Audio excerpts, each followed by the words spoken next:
কিন্তু দুঃখজনক ভাবে আমাদের কাছে মনে হয় বর্তমান সরকার ভোটানোর চেষ্টা করতেছে, তারা অন্যভাবে করবেন। রংপুরবাসীর পক্ষ থেকে আমাদের কথা স্পষ্ট। সম্মানিত রংপুরবাসী, আবুল সাইদকে খেলা রক্ত দেওয়ার মাধ্যমে আমরা একটি বিপ্লব ঘোষিত করেছি বাংলাদেশে।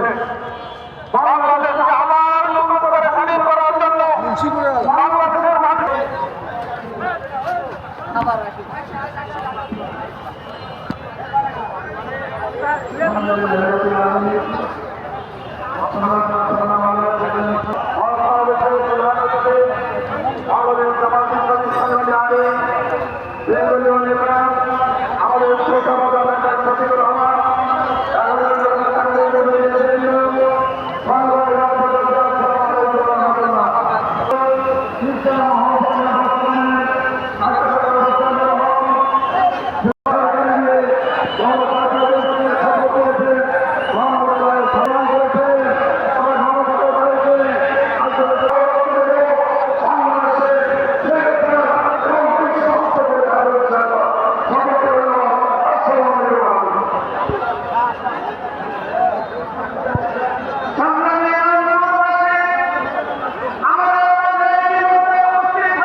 অংশের জোরে যদি আপনারা এই গণরায়কে প্রত্যাখ্যান করেন, এই দিন নয়, আরো দিন আছে।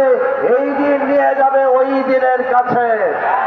সুতরাং বাংলাদেশের জনগণ পারে ক্ষমতায় বসাতে, আবার বাংলাদেশের জনগণ পারে ক্ষমতা থেকে ছেড়ে হিসেবে নামাতে।